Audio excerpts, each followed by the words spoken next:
Hi everyone, my name is Rena. Welcome back to my channel.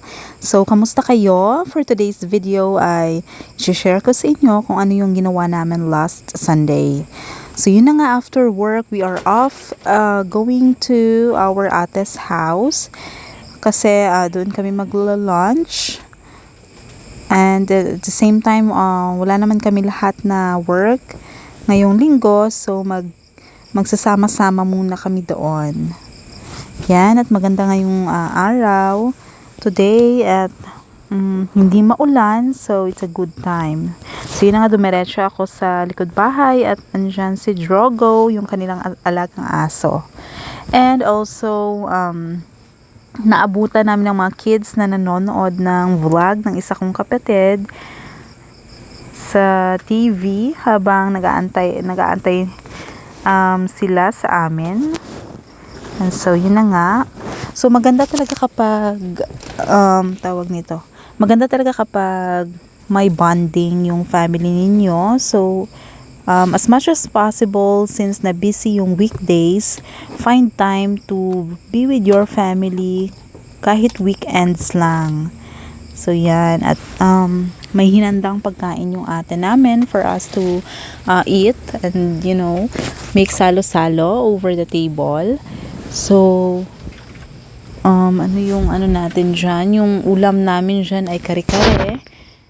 And then, nagluto din siya ng gulay na may munggoan, may kalabasa. So normally really every Sunday talaga we really spend quality time with other family members.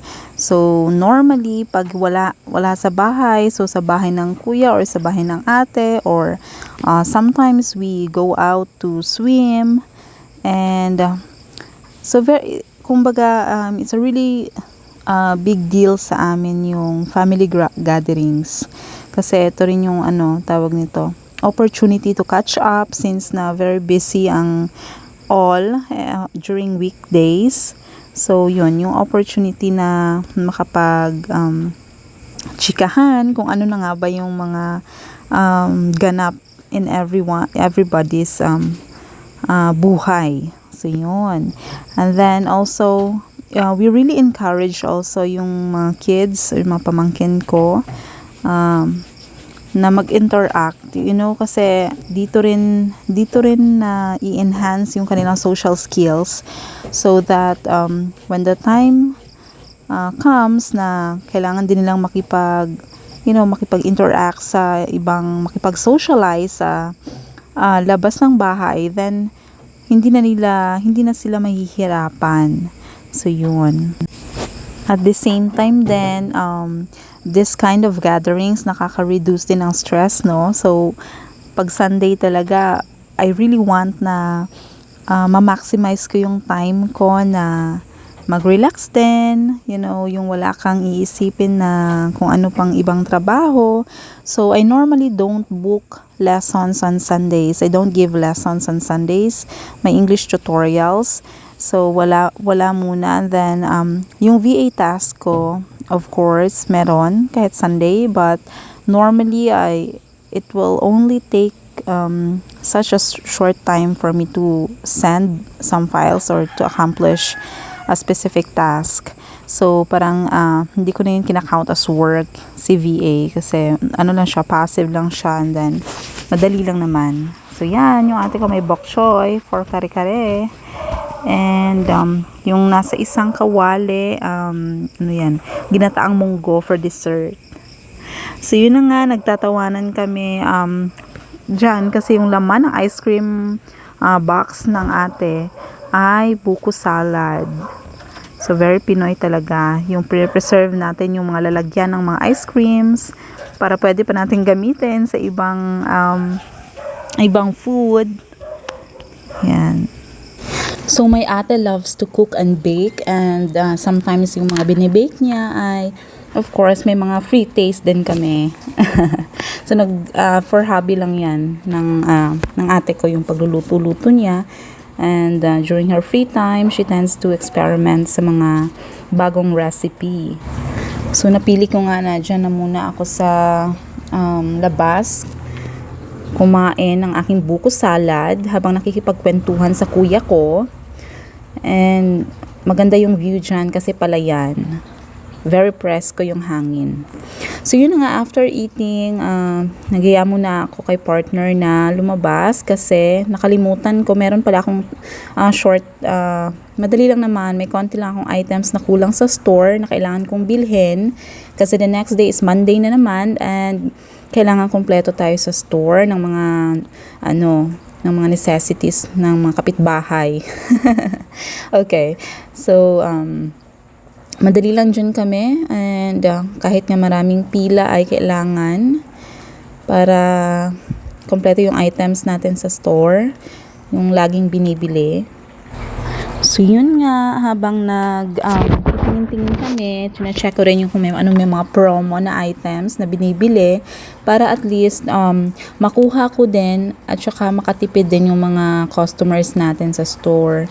So, hindi lang para sa atin, kundi para talaga sa kanila. Kasi ngayon talaga yung life talaga ngayon medyo mahirap sa yung economy natin. So, kailangan din natin maging wise minsan. Not minsan, but all the time. Para makatulong din tayo sa mga neighbors din natin na makatipid sila sa kanilang pang-araw-araw na binibili.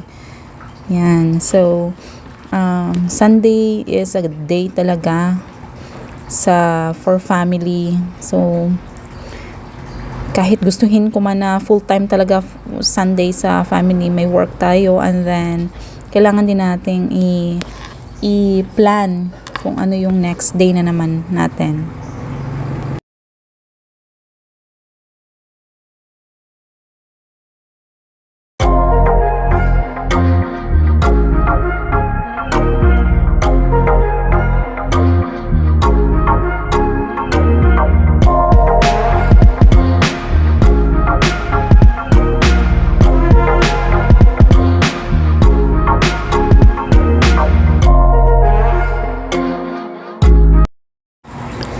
Okay, thank God, natapos na yung grocery. So, right now, may one last stop pa kami. So, yan, nakikita nyo, ongoing construction, yung Kalibo Public Market. So, sana makabalik na kami dyan. But I think it will take years para matapos yan, bago matapos yung construction. So, medyo hindi naman traffic that time, kasi mid-afternoon yan. So, bilhin muna namin yung pinapabili dito sa City Mall. Mabuti na lang dito sa taas, malawak yung parking. So, hindi na kami kailangang mamroblema sa parking area. Yan. It's a fine day. Last Sunday. Buti naman kasi the last few days maulan and medyo mahirap talaga lumabas at mag-work kung maulan. Yan, so dito namin napiling bumili ng utos. May inutos lang. So yun. Very quick lang kami dito. Parang hit and run. So, punta, then bili, and then labas. Yun lang yung yung galawan natin dito sa City Mall. Yan, no? So, lakad-lakad muna namin. Anyway, pag umalis talaga kami ni partner, ay talaga, detailed yung pupuntahan namin. So, yan, nakakatipid kami sa oras. So, muntik na naming makalimutan. May isa pa pala kaming task na hindi nagawa. So, buti na lang at naisip. Na-remember. So, yan, naabutan namin after doing all our tasks sa labas. Naabutan namin yung ate namin na kino-configure yung VR ni Makmak. Kasi they are planning to play. Sila ng pamangkin ko na isa na si RR. And medyo hindi na mapakali nga dyan si RR kasi gusto na niyang mag-play. So, I'm very thankful kasi very productive ng Sunday ko together with my family. And it's time for us na nga to go home. So, thank you so much for always watching.